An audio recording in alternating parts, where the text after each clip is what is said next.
a sight not seen for several decades, loaded wagons are being shunted, ready for a commercial slate working on the Festiniog Railway.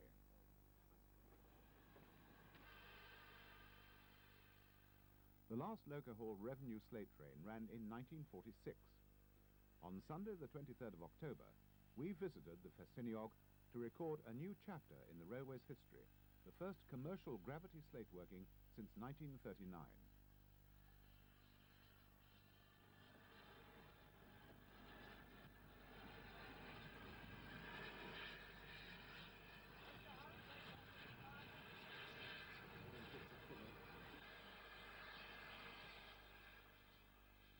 The slates are from Clethworth Colliery and are designed for the Festiniog Railway's volunteer hostel at Minforth.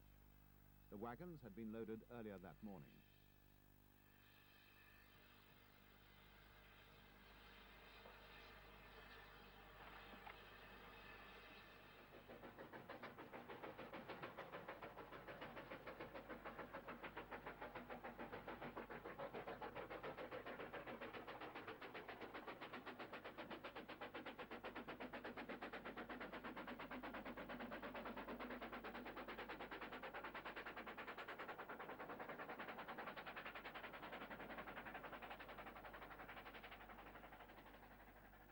Having collected the slate wagons, complete with their brakesmen, from the sidings at Llanw Pwll, the beautifully restored 1863 Palmerston headed the vintage consist back up to Blaenau Festiniog.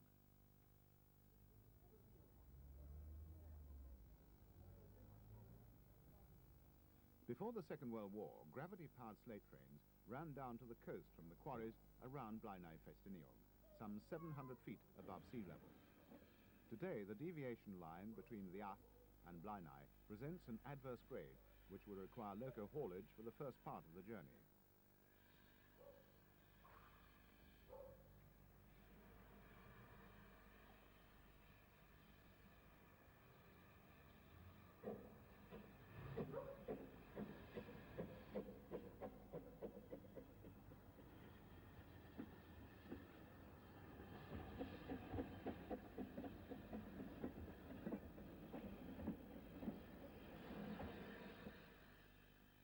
The coal-fired 040 STT is now facing downhill to recreate those rare pre-preservation occasions when the distinctive saddle tank engine ran this way. Without their tenders, the locomotives were so small that they could be turned on a wagon turntable at Boston Lodge Works.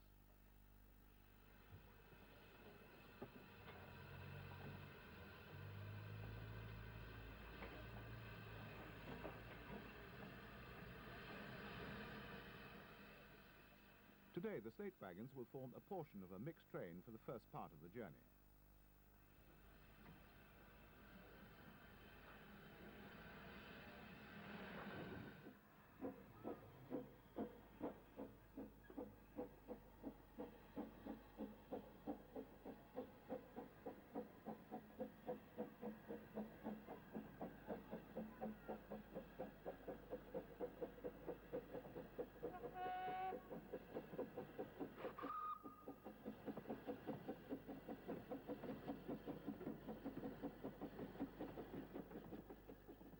For coal-fired locomotives to operate on the upper stretches of the line, the Festiniog operating procedures require there to have been rain in the previous 24 hours, not an uncommon event. In fact, the coal-fired engines tend to be restricted to special workings with limited loads to reduce spark emission to a minimum.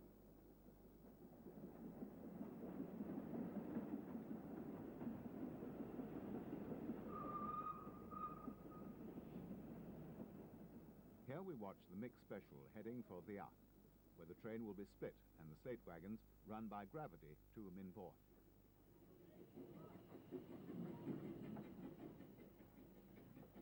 At Llanw Pwll, the gravity working is scheduled to pass a passenger train headed by David Lloyd George, one of the line's oil-fired double fairlies.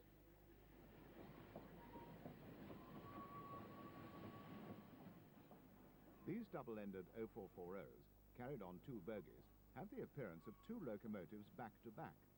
The result is a compact yet powerful engine, well suited to narrow-gauge lines like the Festiniog. The Festiniog was also the first railway in Great Britain to introduce bogie coaches.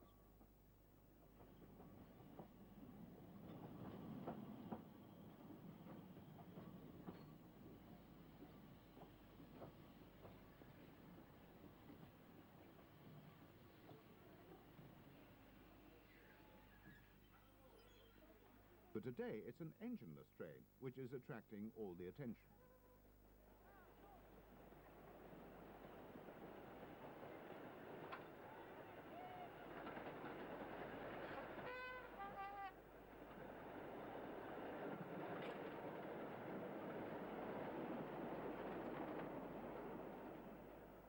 In addition to the warning bugle player, the train requires several wagon brakesmen to control the heavy slate train as it plunges down the twisting line. Here we see the working passing through Minforth, heading for the sidings, the successful completion of the first revenue-earning gravity slate train run on the Festiniog Railway since 1939.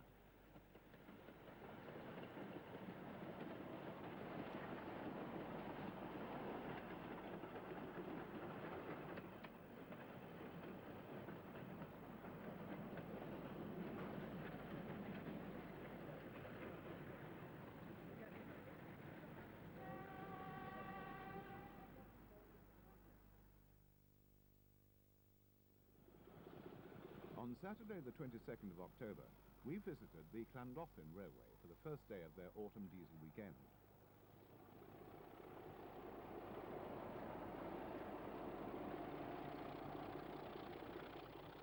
Both the line's Class 25s were in action. This is 25313, built at Derby in 1966.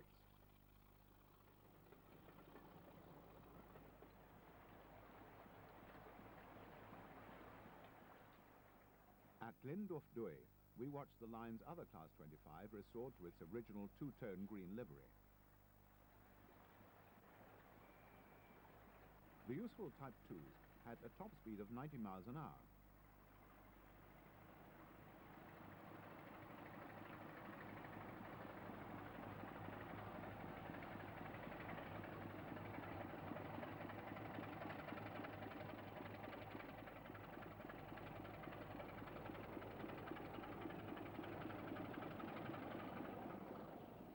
Completed in September 1965, D7629 was one of the 36 members of this class built by Bayer Peacock at their works at Gorton near Manchester. The Bobo spent its final years at the Crewe diesel depot.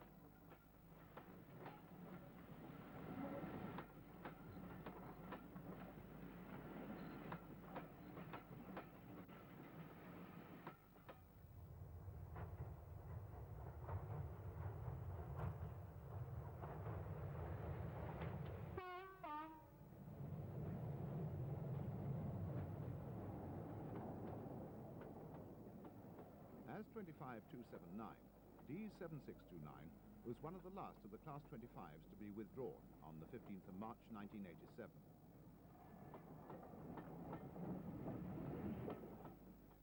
The line's collection of DMUs was also in action. A feature of most preserved lines is their extensive collections of railway signs. The attractive station at Glendorf-Douai is no exception.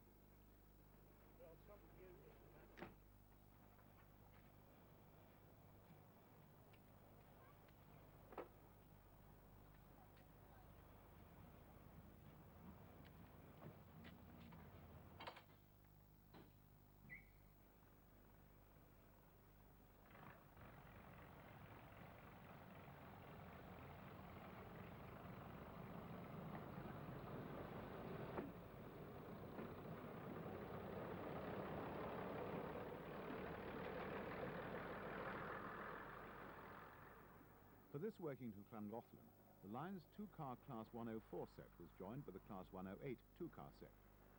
Cars 51907 and 54490 were followed by another two-car set, a hybrid, made up of a Class 105 and a Class 127.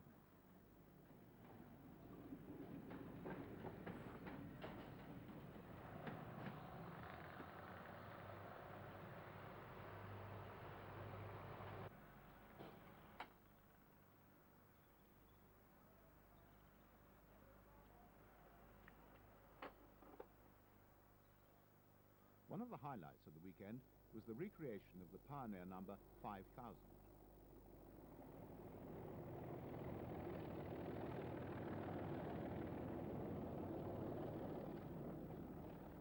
This memory of the first Class 24 has been recreated by renumbering the line as 24081, the last operational Class 24 to see service with BR and withdrawn in October 1980. The Llanrothren Railway is establishing a solid reputation for the finish of its coaching stock. This Mark I TSO, built in 1956, has been repainted in the attractive BR Western Region Express Service livery. Based on Great Western practice, this livery was first introduced in 1956 on the Cornish Riviera, Torbay and Bristolian expresses. The recreated blue liveried number 5000 draws into Llanrothren with an appropriate maroon rake of Mark I.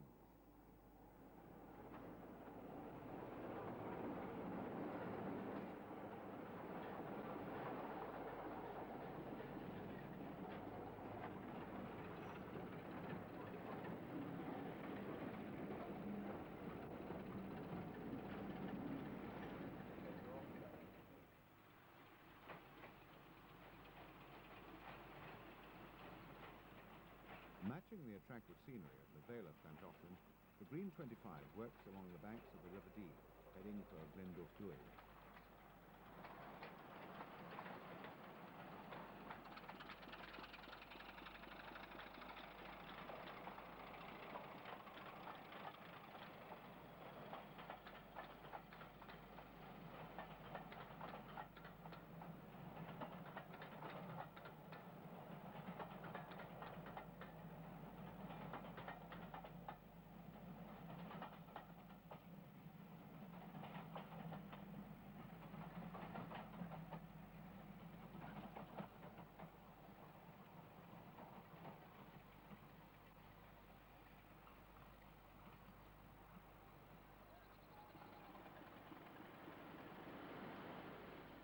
Looking down on the River Dee, the Class 108 and the all-blue 104 DMU combo depart Babwin, with its striking mock Tudor station building.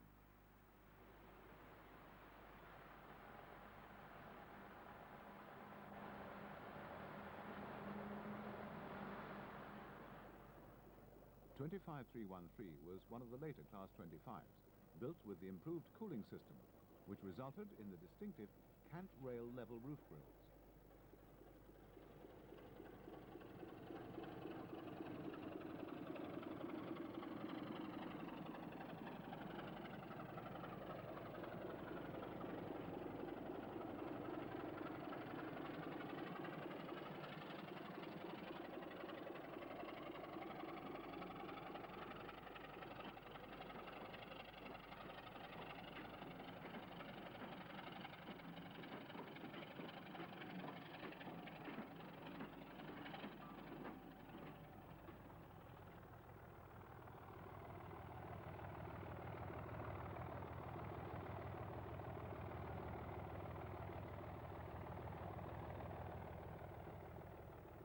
This is not another Class 24, but the opposite side of the resurrected Pioneer, which displays number 5000's tops class number 24005, carried from November 1973 until withdrawal in January 1976.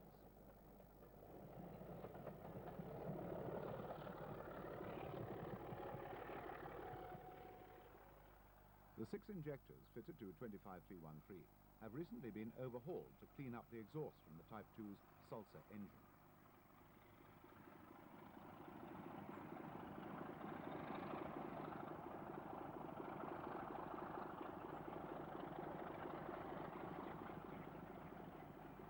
The Class 25s were the most prolific of the various BR Type 2s, with their charge air-cooled 1250 horsepower engine.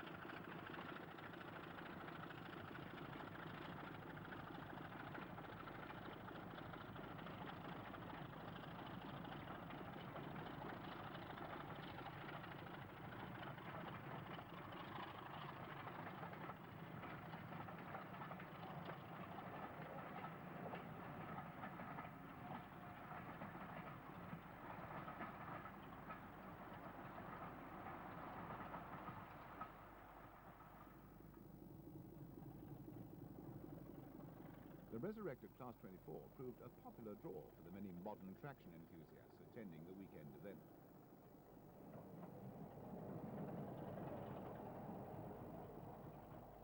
The 24 was also paired with the Blue 25.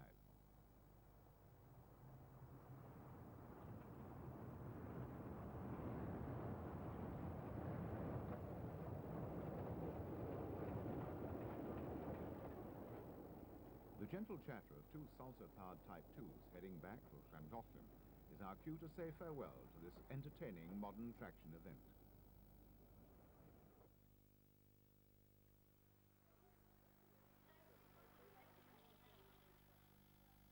On the 14th of October, we went to Bristol for an unusual naming ceremony.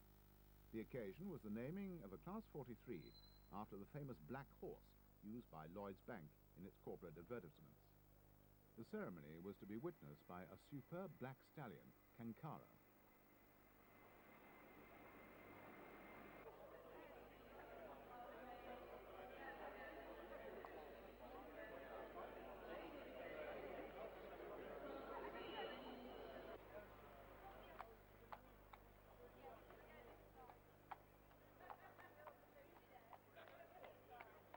With everybody assembled, the proceedings were introduced by Brian Scott, the managing director of Intercity Great Western. Welcome to all our Lloyd's guests and their guests to name one of the Intercity Great Western bar cars, the Black Horse. What an amazing black horse this vehicle behind me will be. 800 miles a day, often travelling at 125 miles an hour, hauling 8 coaches, 400 and odd customers a time. What a magnificent black horse. The unusual nameplates with black lettering on a white background were revealed by Paul Brown, Lloyds Bank's UK retail banking director.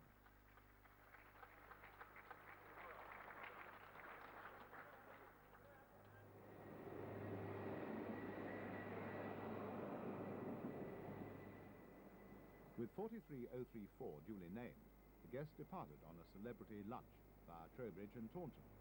Appropriately for Temple Meads, the rear power car was 43185 Great Western.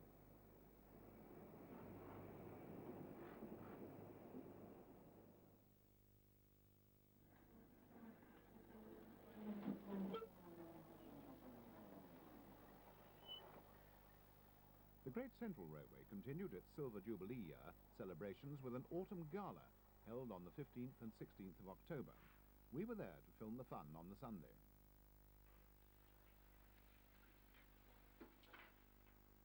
One of the many engines in steam was the bullied West Country Light Pacific Heartland.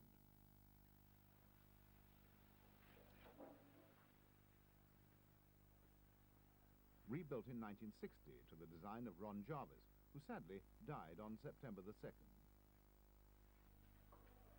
This is the Birmingham Railway Museum's Castle Class Defiant.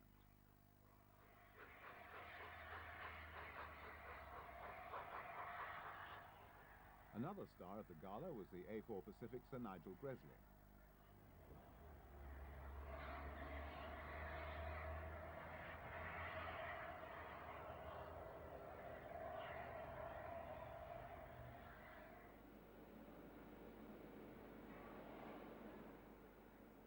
The Great Central is fortunate in having extensive covered motive power facilities. These are being enhanced with the addition of a new servicing pit.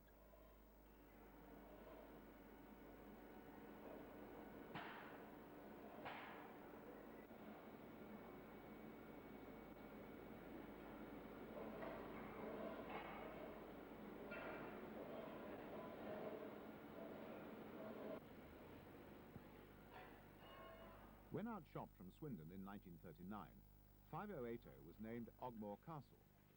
Following the heroics of the Battle of Britain, the castle was one of 12 renamed after famous aircraft and became Defiant in January 1941.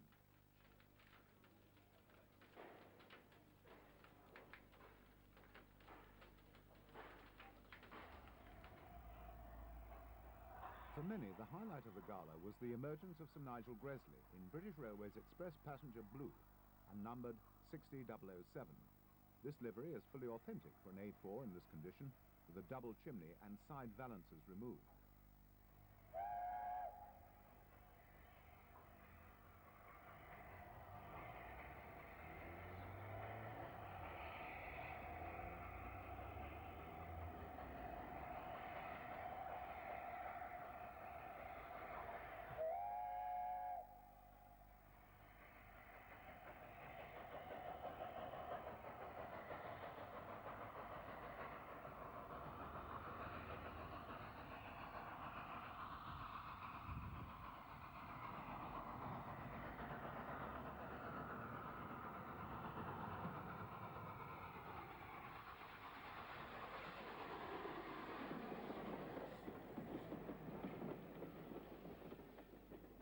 This is the first new livery for Sir Nigel Gresley after 30 years in Garter Blue as number 4498 and with LNER insignia.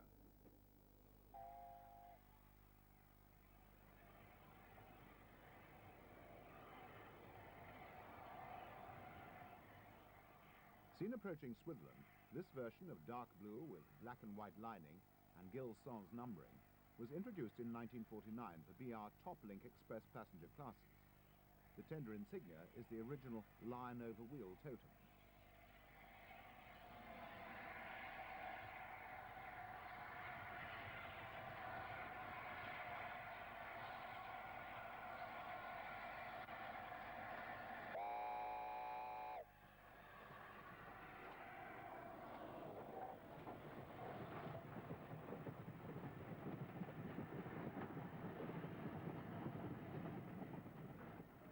Double headers were also in action.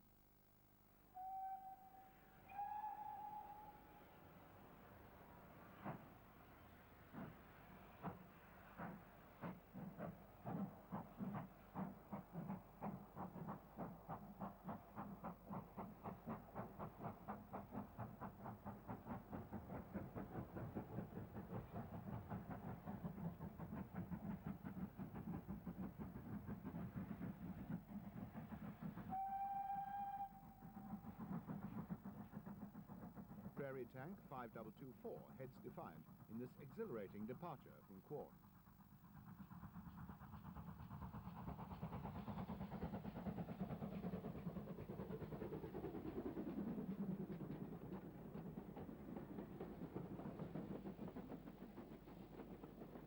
The 5205 class Prairie Tank was built at Swindon in 1925.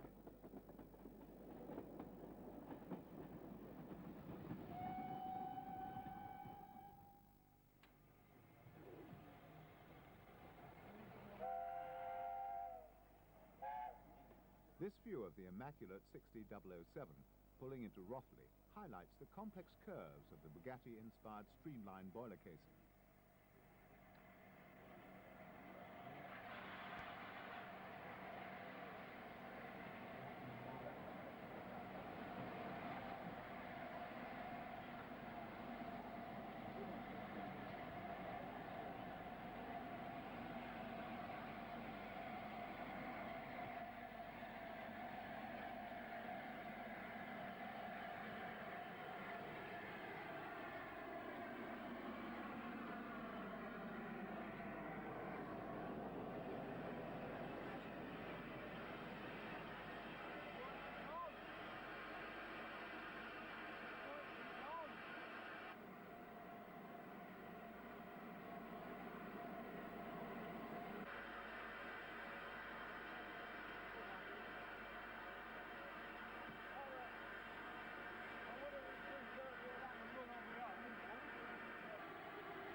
The Great Central's unique rake of wind cutter mineral wagons was also in action.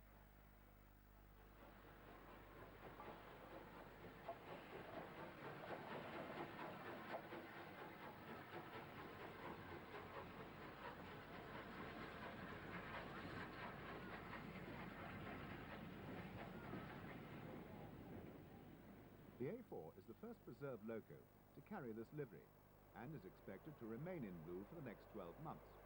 For this working, the A4 has been paired with the castle.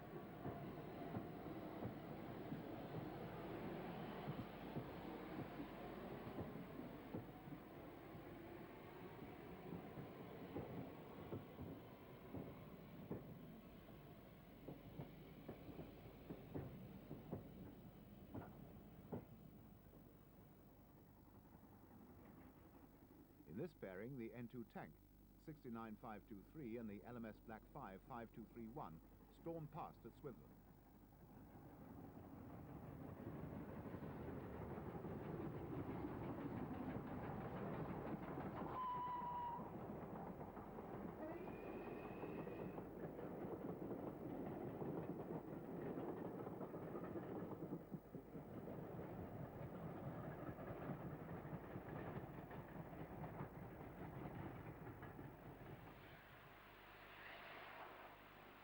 Some 10 tons heavier than Heartland, Canadian Pacific is a rebuilt example of the larger and more powerful Merchant Navy class Bullied Pacifics.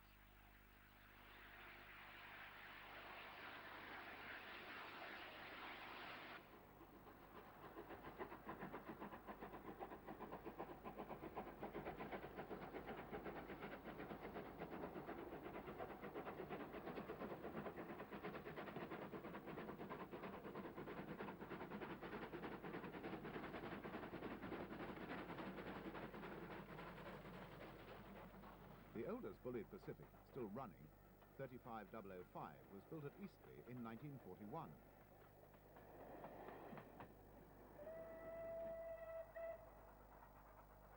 Here's another opportunity to enjoy some exhilarating running by this popular locomotive, which was rebuilt to Jarvis's design in 1959.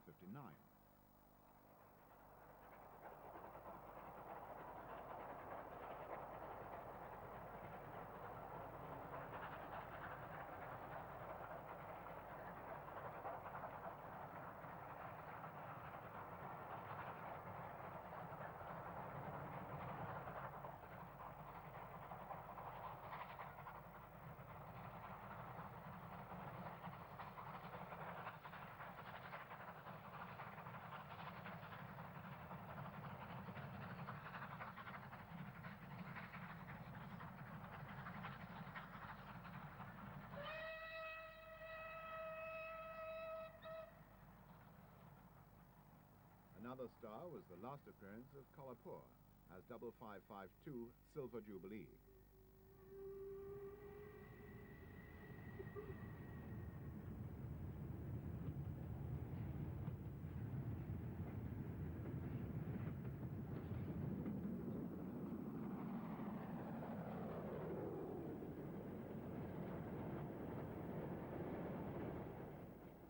The Jubilee is expected to emerge in maroon after a winter repaint.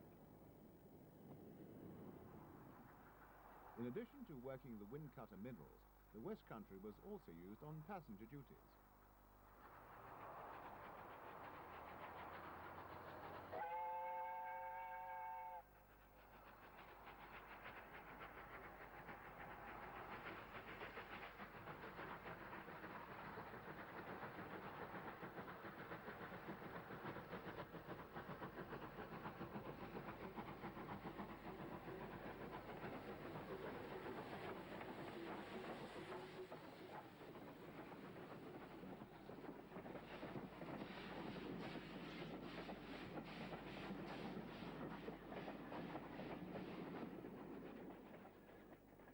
Note the interesting collection of vans at the rear of this rake.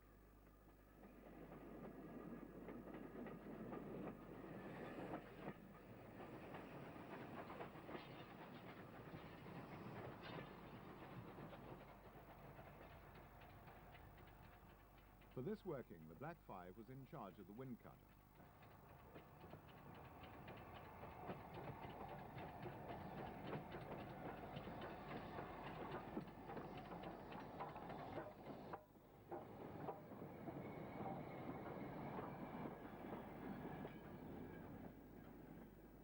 The original design of these mineral wagons first emerged from Derby in 1944.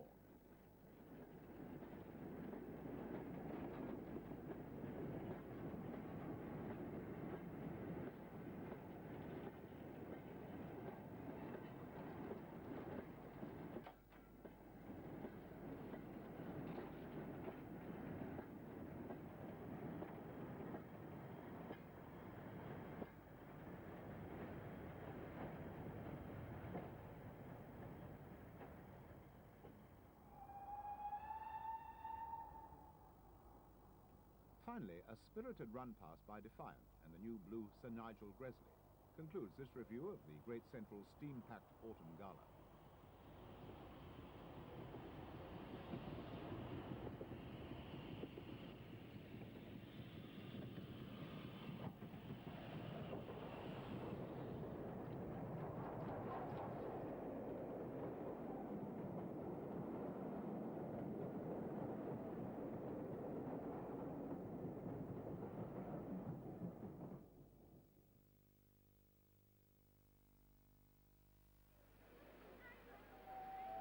The recently renamed Crewe International Electric Maintenance Depot held its open day on Saturday the 15th of October.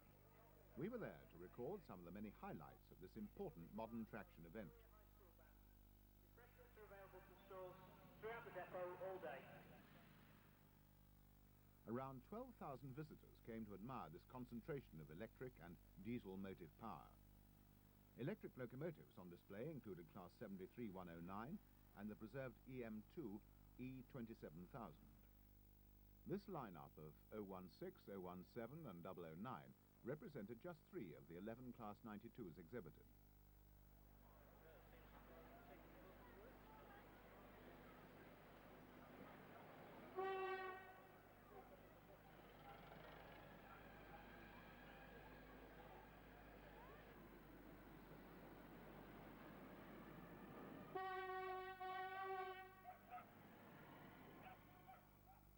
Visitors were able to take a footplate experience on an 08. But for many, it was the impressive assembly of electric traction which drew visitors from all over the country.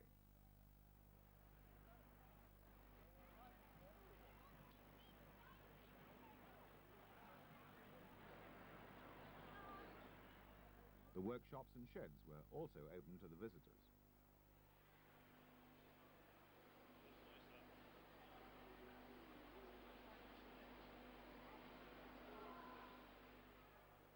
In addition to being able to explore the footplates of many of the locomotives, the open day included a large number of practical displays and demonstrations.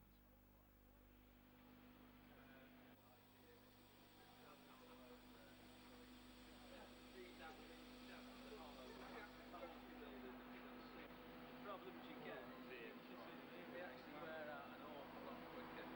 Whereas like today when you've got frost out here. Class 86615 Rotary International was shown lifted clear of its bogies.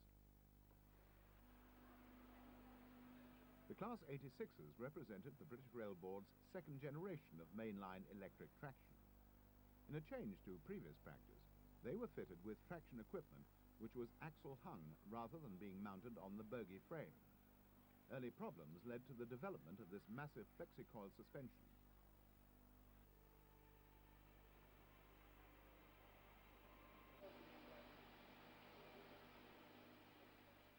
Other demonstrations included tyre reprofiling.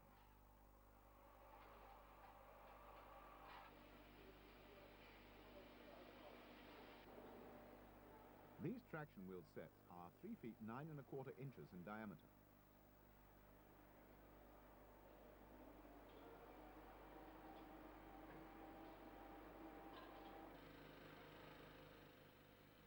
Visiting Class 47375 arrived with its Channel Tunnel regalia. Tinsley Traction Depot had headed one of the 2 inaugural trains from the new Willesden Euro Terminal on the 27th of June. Under normal circumstances, only MPs, managing directors and the Queen that name locos, so whoever is the winning member of the public will be very fortunate. So I'm going to draw the ticket now. All I hope is it's not my family, actually. But, okay. Right, the winning number is 475.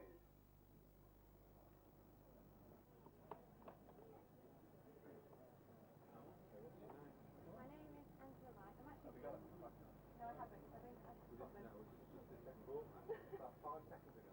Well, you'll never believe this, but Angela Wright, who's the winner, has just this minute bought that ticket from the store. Unbelievable, Got the card? Angela Wright renamed the depot's mascot Class 9126. Its redundant Crewe electric depot plates were removed in September.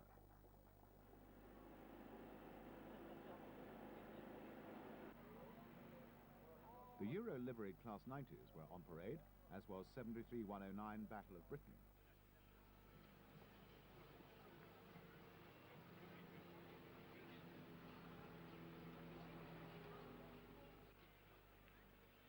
The unique 87-101 was rededicated with new Stevenson nameplates.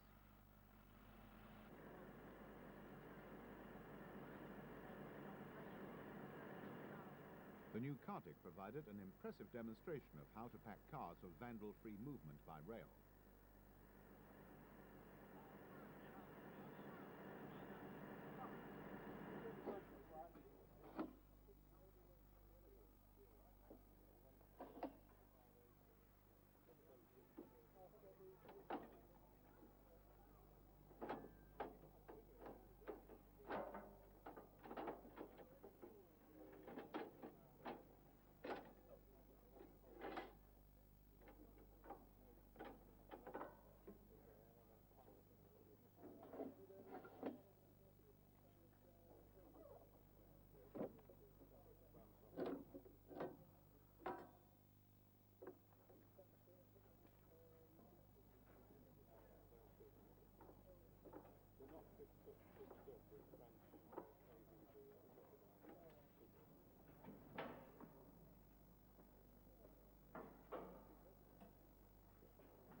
The key to the system is the adjustable hood.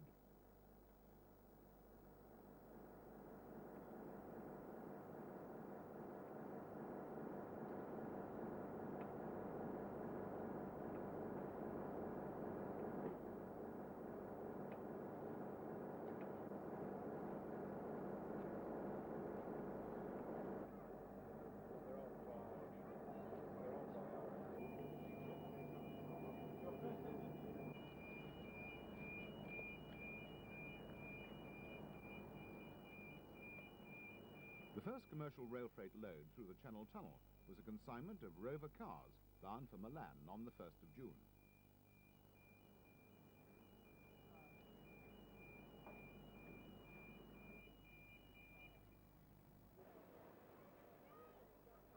The organisers had assembled over 40 old and new diesel and electric locomotives for the open day, including examples of all the BR-AC electrics. The result was a very auspicious first open day for the newly independent Crewe International Maintenance Depot.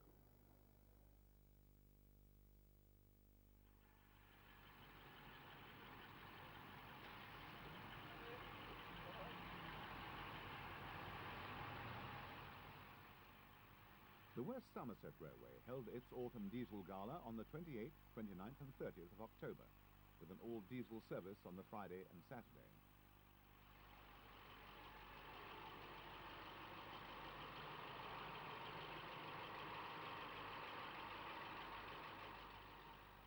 The event included an impressive display of hydraulic traction, with 2 Hymeks, 2 Westerns and a warship in action on this, the longest of Britain's preserved lines.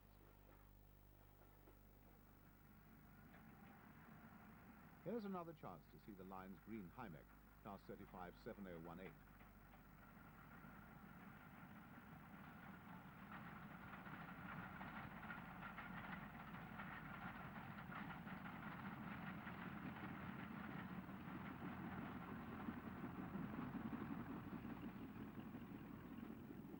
Here we we see the visiting D1062 Western Courier entering Crocombe.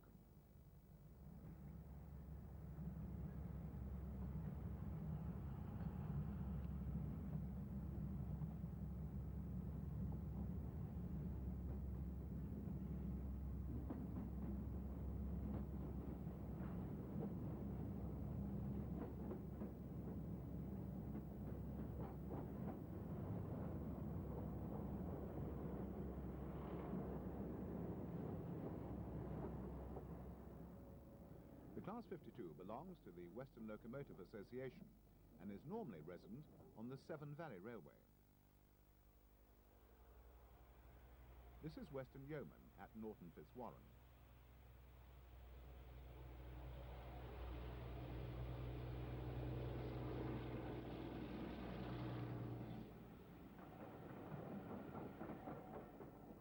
Bringing up the rear is another of the Gala Star's D821 Greyhound, on its first weekends running since 1971.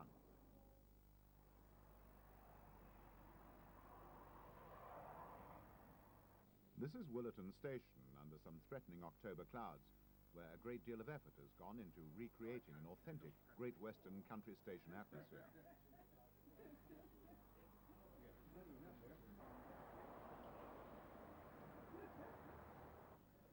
A different form of Western atmosphere was recreated by this Class 52 duo. 1062 heads 1035.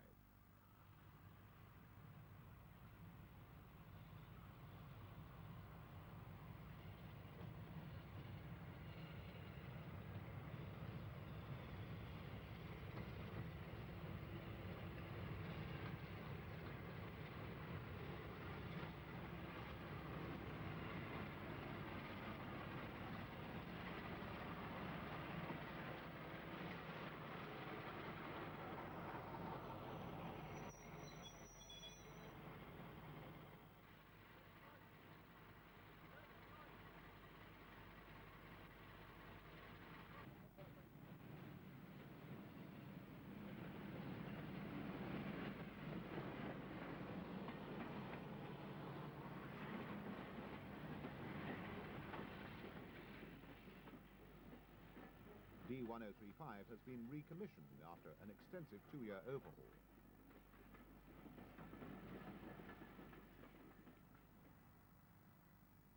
Another chance to see Greyhound, this time in tandem with Western Yeoman.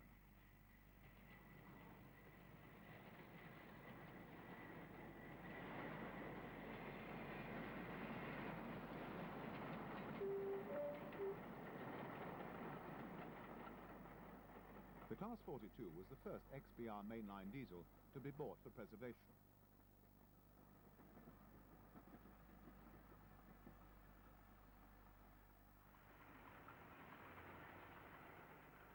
For the return working to Minehead, Greyhound led the way.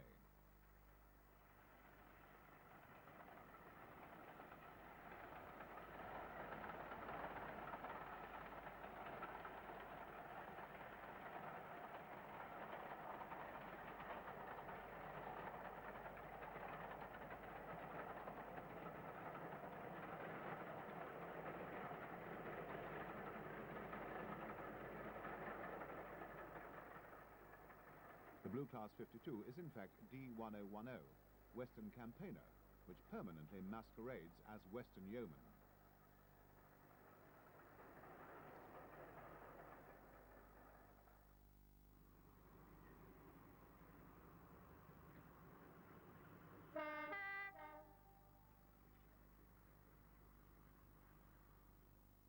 Very much itself, and heading this working, Greyhound has been returned to original green livery.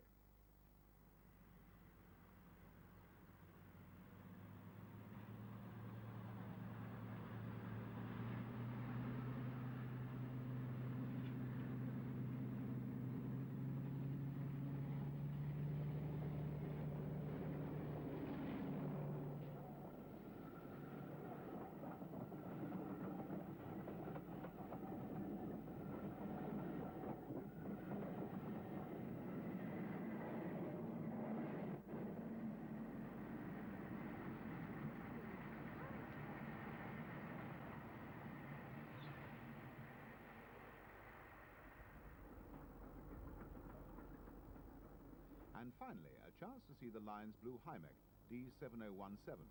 Partnering the green D7018 concludes this impressive display of diesel hydraulic traction.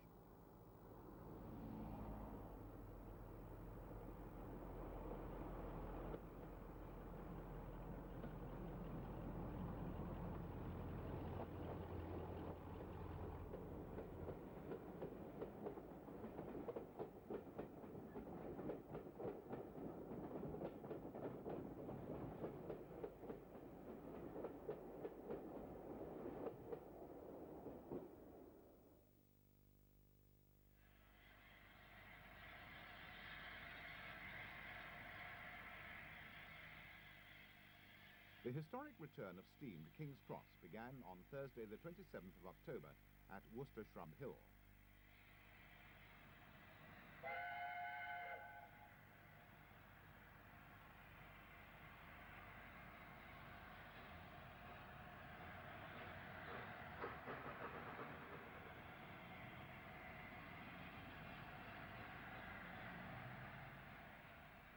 Having worked down from the Severn Valley Railway, a 60009, the Union of South Africa, and her support coach prepare to join the capital street for the positioning run to Ealing Broadway.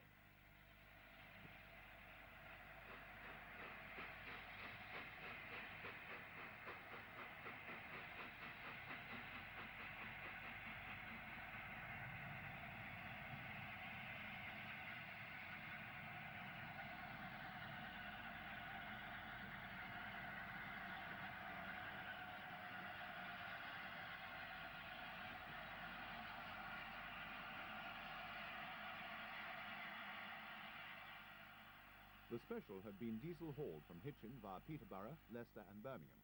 Now it was time for steam to take command.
From Worcester, the capital street headed for Kemble.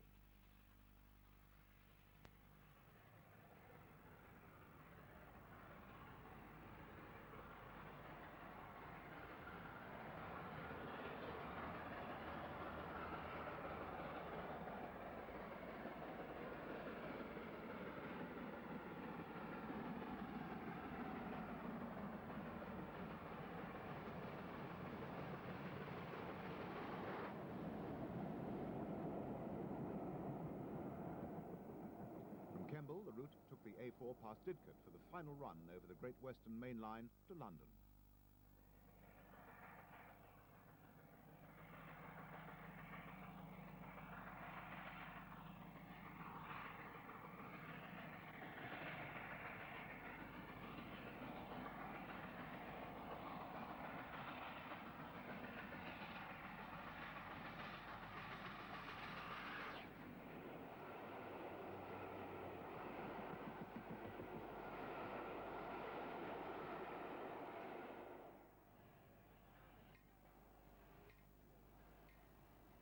On Saturday, October the 29th, the Union of South Africa returned to King's Cross to haul the Elizabethan. It was 30 years since the same locomotive had hauled the Jubilee Requiem, the last A4 working to Newcastle and back. And it seemed as if every railway enthusiast was there to witness the historic departure.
The important event had been made possible through Railtrack's agreement to switch off the overhead 25 kVA power lines for 20 minutes. This was to avoid risk of flashover for the run up through gasworks and Copenhagen tunnels with their tight clearances.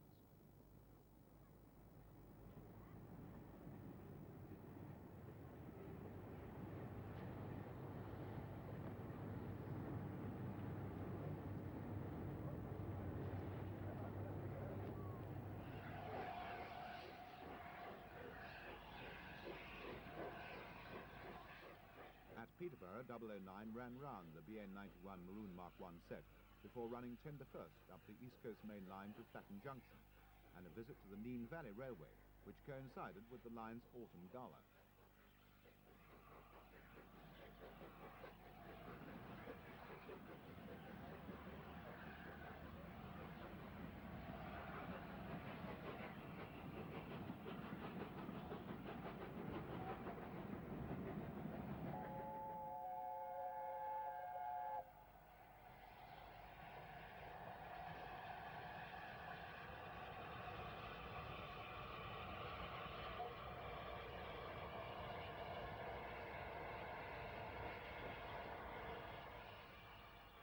Here we see the racing BR Green machine arriving at Wansford, where the A4 will be serviced and turned.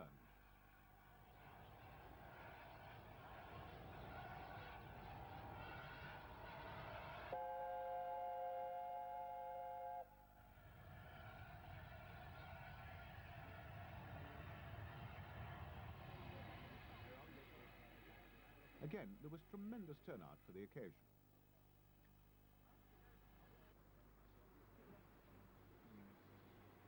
Hinton Manor's visit from the Severn Valley had been extended so that it too could be in service on the day of the special.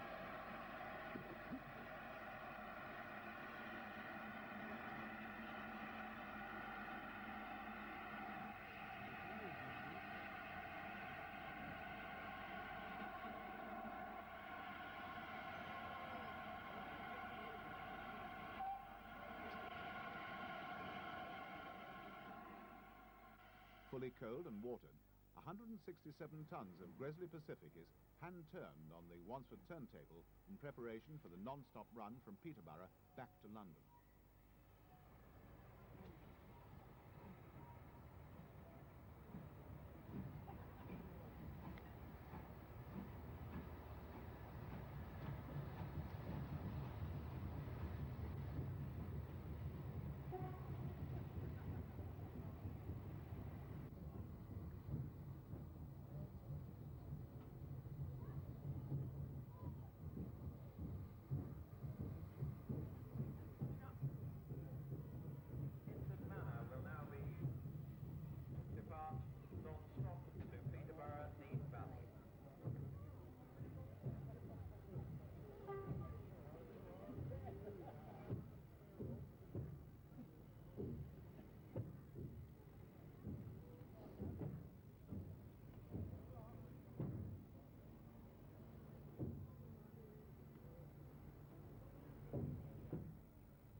owner Jack Cameron's Giant was being prepared, the BN91 stock was worked back over the NVR by its Kriegslock 210.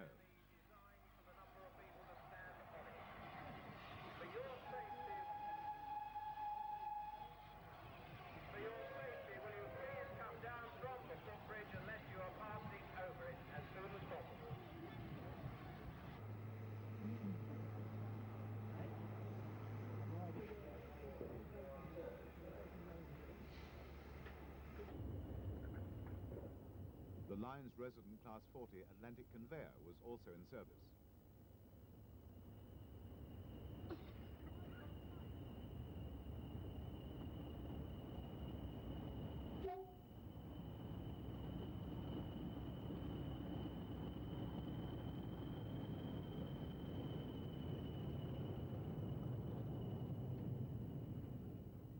The Union of South Africa then worked back over the Nene Valley Railway, hauling the stock brought in by D306.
Reunited with the Elizabethan stock, 009 heads back to Peterborough, under the tracery of the East Coast mainline wires.